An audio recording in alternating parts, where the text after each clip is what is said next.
Have you ever wondered what would happen if God heard even the smallest whispers from your heart?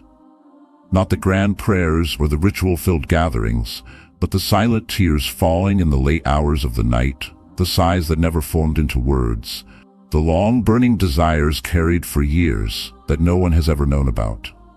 Today, I want to tell you a story. Not a story of glamorous victories or sudden miracles like fire falling from the sky, but a story of an ordinary woman with very real, very human pain, yet a faith that soared beyond the limits of human strength. Her name is Hannah. You may have heard that name in the Bible, perhaps in a few passing verses about the mother of the prophet Samuel. But I can assure you, you've never seen her story the way we're going to explore it today. This is not just a barren mother pleading for a child. This is a woman who dared to offer the most precious thing in her life to God, before she even knew whether she would receive it. A mother who dared to give up her personal attachment in order to enter a level of spiritual surrender that very few ever dare to reach. And you know what? Hannah's story doesn't stop at prayer. It's a journey of silence, overcoming mockery, of persistence, overcoming the silence of God, and of surrender, overcoming the fear of loss. This story is not flashy, but it could change the way you pray. Not sensational, but it might make you re-examine the way you keep your promises to God. Not filled with instant miracles, but carrying the enduring strength of genuine faith. Hannah is a symbol of those women, and men too, who live in darkness, but never stop looking toward the light. She is the echo of those souls who know that God is still listening, even when He has not yet answered.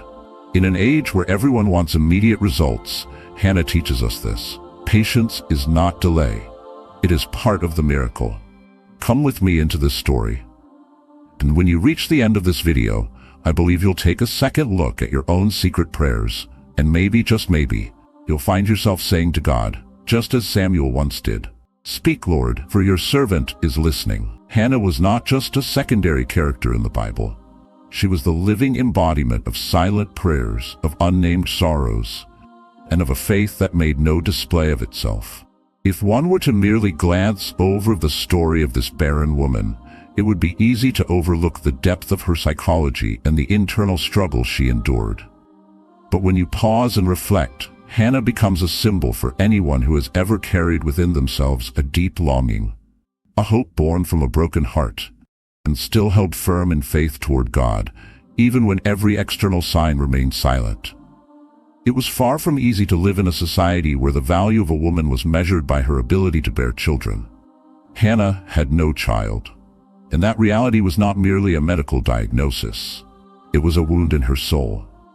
The pain came not only from her body or from the pitying stares of others, but from the careless laughter of children who were not her own, and from the sharp biting words of her husband's other wife, Peninnah, a woman who used her blessing of fertility as a weapon to pierce Hannah's heart.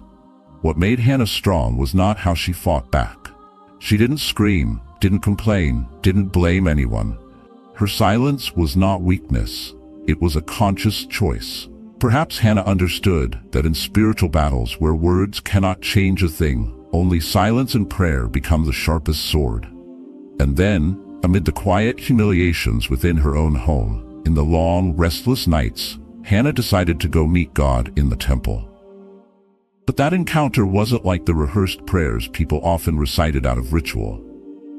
It was a meeting drenched in tears, where this broken woman poured out her heart before the Lord, not with spoken words, but with the silent movement of her lips and an unending stream of tears. Those who witnessed the moment, like the priest Eli, could easily misjudge it. In his eyes, she was a woman who had lost control, perhaps drunk, but he was wrong. Because there are pains that can only be expressed through silence. Hannah didn't come to God to bargain. She didn't say, "I will believe if you give me this." She came as a daughter, utterly drained, yet still believing in the power of her father. When she vowed that if she were given a child, she would give him back to God, it wasn't a deal. It was a genuine offering, an act of absolute faith. Imagine, how many of us have prayed earnestly for something over many years, and if we received it, would we have the courage to give it back to God? Hannah did, and that was the turning point of the story. What's remarkable about the flow of this story is that, after she finished praying and received Eli's blessing, Hannah did not immediately become pregnant. God didn't answer her right away. But the first change happened within her. Scripture says she was no longer sad. That peace came from the belief that God had heard her. One could say that the first miracle in Hannah's life wasn't the child. It was the healing of her heart, the restoration of her trust. And then, as a reward for her faithful heart, God gave her a son. Samuel, whose name means God has heard, was the living proof that the Lord never overlooks sincere prayer. But the story doesn't end there. The extraordinary part is that Hannah kept her vow. When Samuel was still very young, she brought him back to the temple and entrusted him to Eli so that he would grow up in service to the Lord. An ordinary mother might have delayed, made excuses, said the child was still too little. But Hannah didn't do that. Her faithfulness to her promise to God is a profound lesson in commitment. Behind the decision to dedicate Samuel was a farewell filled with tears, but also with hope. Though she knew she would no longer hear her son call her mother every day, Hannah chose to believe that he would grow up under God's protection. And indeed, Samuel did not disappoint. He became a great prophet, one called by God by name, one who brought the word of the Lord to his people during a pivotal moment in Israel's history. Hannah's story opens up another truth. God not only gave her what she longed for, but he went far beyond her expectations. After Samuel, she bore 3 more sons and 2 daughters. This reflects a spiritual principle. God not only answers prayer, but he blesses abundantly. But perhaps the most beautiful thing of all is that Hannah learned the lesson of surrender. In a society where people hold tightly to everything precious with both hands, Hannah was a woman willing to let go, to give her most cherished possession to God, and in doing so she did not lose, but received back far more than she ever imagined. Her story also carries prophetic meaning for modern women. Today, not everyone is defined by their ability to bear children, but everyone has experienced the pain of lacking, of a dream unfulfilled, a prayer unanswered, or the sense that God is silent. In those moments, Hannah's example is a reminder. God may be silent, but he is never absent. And if we are patient enough, faithful enough to kneel as Hannah did, the day will come when God speaks, and when he does, the world changes. There's a small but precious detail. Every year, Hannah returned to the temple to visit Samuel. She brought him a new robe, not just a material gift, but a symbol of care, of a sacred bond that was never broken. Though she was no longer physically with him, she was present in every thread, every stitch. And that presence helped Samuel grow up not only with knowledge of God, but also with tender memories of a faithful mother. At the climax of the story, when God called Samuel, the boy had never heard God's voice before. He thought it was Eli calling. But because of the spiritual environment his mother had built, Samuel had been trained to listen. When Eli guided him to respond, "Speak, Lord, for your servant is listening," it was a moment where heaven touched earth. And that moment only happened because there was a mother who knew how to place her child exactly where God wanted him to be. Samuel was not just a long-awaited child. He was a child with purpose. From the very moment he was in his mother's womb, he belonged to a destiny far greater than any ordinary life. Hannah didn't pray for a child just to fulfill personal emotion or to gain a voice in society. She prayed so that God would reveal his power through that very child. And indeed, that's exactly what happened. But more importantly, it was the way she raised, loved, and released Samuel that shaped him into one of the greatest prophets in Israel's history. During Samuel's time, the people had no king, and everyone did what was right in their own eyes. It was a society in moral chaos, with fading faith, and even the high priest Eli was old and his sons were corrupt. In that context, God needed a new voice, a person willing to hear him, someone not controlled by power, status, or ambition. And surprisingly, that voice didn't come from an appointed priest or a prestigious leader, but from a child, a gift offered from the heart of an unknown mother. We often think that God only uses people who are already prepared. But through Samuel, he shows us, it is he who makes people ready. Samuel didn't recognize God's voice at first. He had to be taught, had to be guided, and it was the purity of his heart, combined with the sacred environment that Hannah chose for him, that became the foundation for an extraordinary life. No one is born a prophet, but when there is a mother who knows how to entrust her child to God, even an ordinary child can be molded into a spiritual leader. What's remarkable is that Hannah's faithfulness created a ripple effect. From a single prayer came a child, and from that child came a new era in the nation's history. God used Samuel to lead his people out of disorder and to lay the foundation for the era of kings. And it all began with a whisper and tearful vow in the temple of Shiloh. I can't help but think of the women today. They too have silent prayers, unfulfilled hopes, and wounds that have no name. There are mothers who wish for their children to grow up successful, to be respected, or simply to be good and kind. But how many of us are willing to pray like Hannah? Lord, if you give me the desire of my heart, I will give it back to you fully. It's not easy, because that requires surrendering ownership over what we love most. Truly, what Hannah did is not much different from what Abraham did with Isaac. Both were promised something, and when that promise came true, they willingly gave it back to God. The real question is, if you receive a miracle, are you willing for that miracle to become part of God's plan, not just your own personal joy? Hannah was willing, and the truth is, God didn't take from her, he multiplied. After Samuel, she was given 5 more children. This is a spiritual law. When you put God first, he adds everything else to you. The transformation in Samuel's life didn't just begin when he heard the voice at night. He had been prepared for that moment from the womb. Hannah likely prayed over her child every night, even when he was still nursing. She didn't just nourish him with milk, but with prayer. She taught him through silence, through obedience, through a love that didn't possess. And that non-possessive love gave Samuel the freedom to hear God's voice without mistaking it for any other. Today, many of us live in anxiety, fearing we'll lose what we love most. But Hannah's story reminds us, giving to God doesn't mean losing. It means trusting that what you give will become far more beautiful in his hands. When Hannah gave Samuel to God, she didn't lose her son. She lifted him to a height she could have never imagined on her own. If you're in a season where your prayers haven't been answered yet, remember Hannah. If you're hurting from feelings of hopelessness or being looked down on, look at how Hannah preserved her dignity. If you've already received what you prayed for, learn how to keep your promise like Hannah. And if you're a parent longing for your child to grow into someone meaningful, reflect on how you are raising and shaping them. Hannah's story doesn't end with Samuel's success. It continues in every modern life where faith is being tested. Every time you choose to pray instead of complain, to keep the faith in silence instead of argue, you are stepping into Hannah's journey. Every time you choose to believe that God is still working even when you don't see results, you are walking in her footsteps. I once met a woman just like Hannah. She had no children for 15 years and was constantly mocked by her in-laws. She never lashed out, never cursed, she just quietly prayed.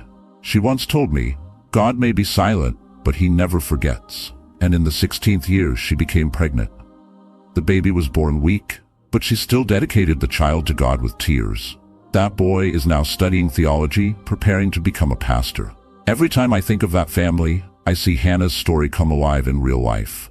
Not every prayer is answered in the way we want, but every sincere prayer is heard by God. And sometimes, God is not just giving you what you asked for. He is preparing you to receive it the right way. Just like Hannah, you may be in the season of silence where tears fall and prayers seem unheard. But it is in that very place that God is shaping your faith. Samuel did not grow up like ordinary children. He didn't have a childhood in his mother's embrace, wasn't raised amid the tenderness of a family, and had no siblings to play with.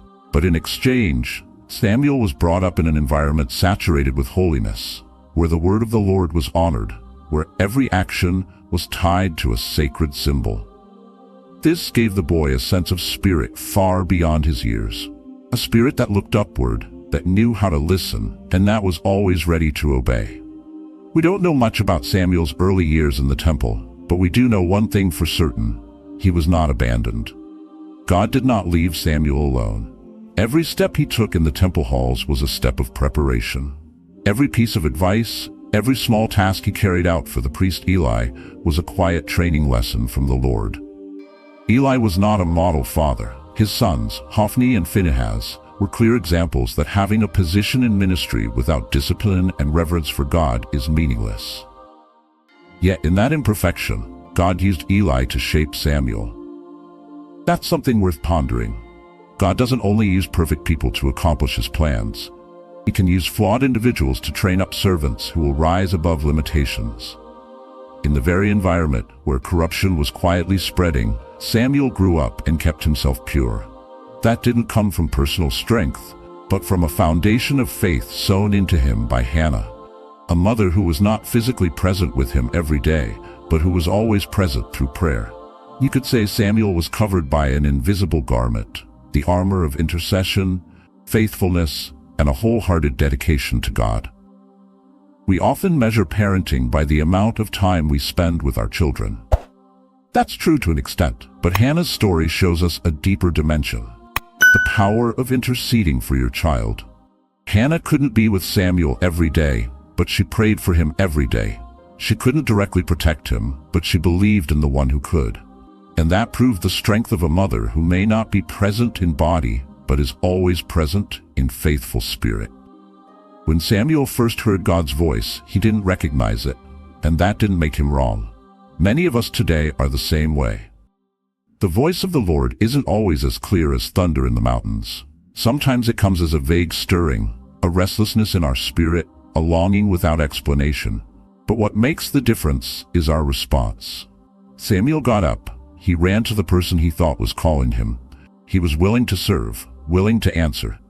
And when properly guided, he did not hesitate to say, "Speak, Lord, for your servant is listening."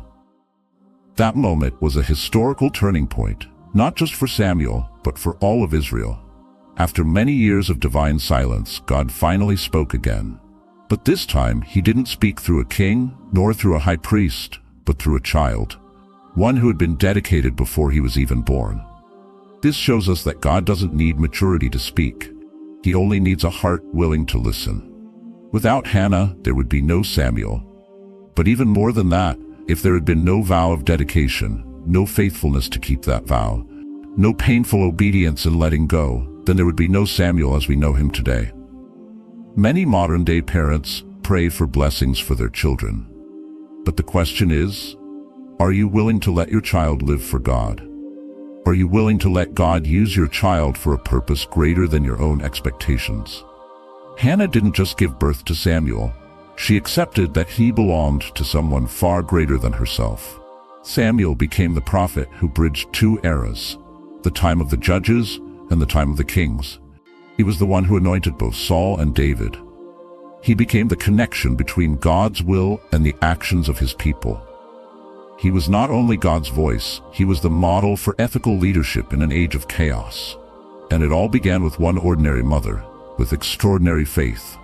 Today, in an age where parents are overwhelmed with work, financial pressure, and social media distractions, what is the true priority in raising our children? Are we raising them to be successful by the world's standards? Or are we raising them to be effective instruments in the hands of God? The story of Hannah and Samuel compels us to face that question seriously. I once witnessed a godly family where the father prayed with his child every night and the mother wrote down Bible verses and placed them in a little box for her child to memorize weekly. They didn't push their child to become a pastor or expect fame in Christian circles. They only hoped that their child would grow into someone who could hear God's voice. And years later, that child became a small group leader in a major city, using quietness and humility to encourage the spiritual life of dozens of others. Not everyone is called like Samuel, but anyone can nurture a Samuel in their own life. That could be your child, your student, or a close friend going through a hard season. What's needed is that we have a heart like Hannah, not clingy, not afraid to let go, but willing to give up what's most precious, because we believe God will use it for a greater purpose. True dedication doesn't happen on the stage. It happens at the dinner table, in the small room where a mother kneels after her child is asleep, where tiny prayers are repeated year after year. That is the quiet, persistent, faithful offering. And that kind of offering shakes heaven and moves the hand of God. We live in a world of fast results, where people want outcomes in days or weeks. But God doesn't work like that. He is a long-term sower. He plants seeds with tears and reaps them with songs of thanksgiving. Just as Hannah waited for years, you and I are also invited into a journey that is uncertain, not quick, but undoubtedly glorious if we remain faithful. And as we come to the close of this quiet woman's story, I want you to remember this. There is no prayer too small for a great God. There is no tear that falls without Him noticing. There is nothing you offer to Him that will ever be forgotten. Hannah's story is not a myth. It is living proof of a truth, that sometimes the greatest thing you can do for the world is not to act, but to surrender. Not to hold on, but to let go. Not to demand, but to wait. When Hannah placed Samuel into the hands of God, she did not lose her son. She elevated him to a place that ordinary motherhood alone could never reach. And if today you are holding something too tightly, a dream, a loved one, a desire, ask yourself, if I place this in God's hands, could He do something even more miraculous with it? Samuel heard the voice of God in the quiet of the night, but that voice had been planted long before in the heart of a praying mother. And because of that, the people of Israel were changed. Today, you too can begin your prayer journey anew. It doesn't need to be eloquent. It only needs a sincere heart, a willingness to give away what is most precious, and a faith that doesn't require immediate evidence. If you've journeyed with me to the end of this story, then perhaps God is calling you too. Not through a voice from the heavens, but through a deep stirring in your soul. It's time to place that precious thing into His hands. And then just wait and see what God can do when you choose full surrender. Hannah's story doesn't end with Samuel. It continues. In you, in me, and in everyone who dares to believe that God can turn tears into miracles.